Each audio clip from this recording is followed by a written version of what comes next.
روایت میں آتا ہے جب سحری کا وقت ہوتا ہے شوہر اٹھتا ہے اور اپنی بیوی کو بھی بیدار کرنے کی کوشش کرتا ہے، اللہ کی بندی اٹھ اور اللہ کے حضور سجدہ ریزی کر لے۔ وہ رحمتوں کے بٹنے کے لمحے ہیں، دعاؤں کی قبولیت کی گھڑیاں ہیں، انوار اترتے ہیں ان لمحوں میں، رزق بٹتا ہے ان لمحوں میں۔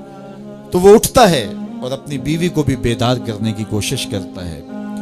سارے دن کی تھکی ہوئی خاتون اٹھ نہیں پاتی تو خیر وہ خود وضو کرنے چلا جاتا ہے، لیکن اس کے دل میں بے چینی ہوتی ہے کہ یہ بھی کبھی اٹھ کے اللہ کے حضور سجدہ ریز ہو جائے تو کیسا اچھا لگے۔ یہ سچی محبت کی علامت ہے۔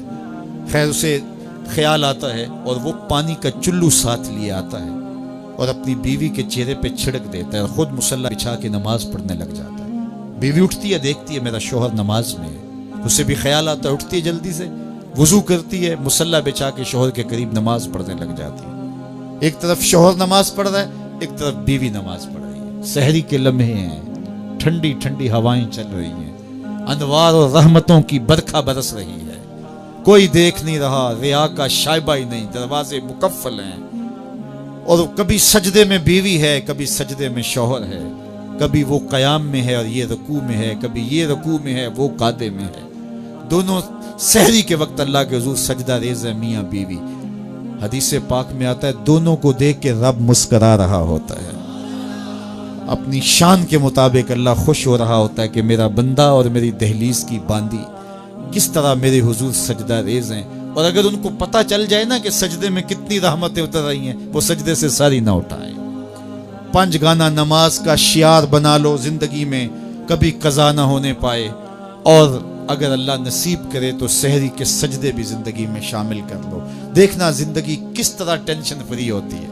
آج ہر بندہ کہتا ہے مشکلیں، اور میاں جس وقت مشکلیں ٹلتی ہیں، جس وقت مصیبتیں زائل ہوتی ہیں، وہ لمحے تو سو کے گزار رہا ہوتا ہے۔ صبح اٹھ کے نمازی بھی ٹکریں مار کے جلدی جلدی صبح کا وقت گزارنے کی کوشش کرتے ہیں میرے جیسے نکمے لوگ، لیکن صاحب نہیں، وہ وقت تھوڑا سا دیجئے، اس وقت میں بیٹھیے اور اللہ کے حضور سجدہ ریزیوں کا مزاج بنائیے۔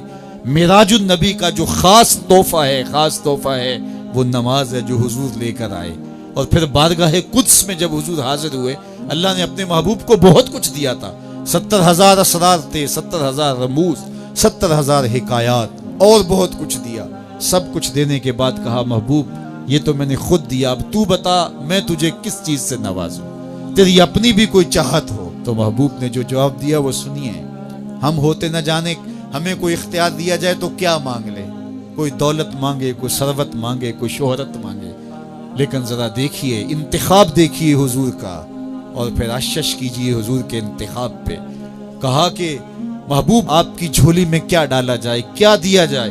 تو محبوب نے کیا کہا؟ بنسبتی الیک بالعبودیہ، اے اللہ ساری زندگی میں یہ کہتا رہا کہ تو میرا رب ہے، آج تو بھی تو کہہ دے کہ تو میرا بندہ ہے، مجھے عبد کہہ کے پکار دے۔ میں نے سجدوں میں کہا تو میرا رب ہے، میں نے قیام میں کہا تو میرا رب ہے، میں نے طائف کے بازاروں میں، مکے کی گلیوں میں کہا تو میرا رب ہے، میں سینے حرم میں کہا تو میرا رب ہے، میرے بدن پہ اوجریاں ڈالی جاتی رہیں، میں نے کہا سبحان ربی الاعلی، میں نے تجھے پکارا اور پتھر برس رہے تھے، میں نے کہا تو میرا رب ہے، میں نے تجھے ہر موقع پہ اپنا رب کہہ کے پکارا، آج تو بھی تو کہہ دے کہ تو میرا بندہ ہے۔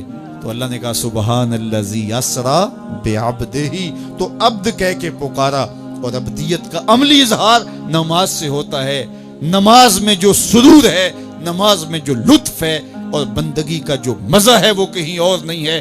حضرت سیدنا غوث اعظم رضی اللہ تعالیٰ عنہ فرماتے ہیں کہ ولایت میں جو سب سے بڑا مرتبہ ہے جو ولی کو نصیب ہو جاتا ہے، وہ مقام بندگی نصیب ہوتا ہے، وہ عبودیت کا مقام ہے جو بندے کو نصیب ہوتا ہے۔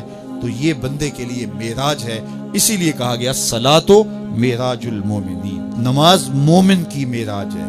حضور تو وہاں تک پہنچے جہاں کسی کا تخیل بھی نہیں پہنچ سکتا، لیکن بندہ اس معراج کا حصہ لینا چاہے اور اس کی برکتیں سمیٹنا چاہے تو پیشانی سجدے میں رکھ کر کے اللہ کے حضور بندگی پیش کرے۔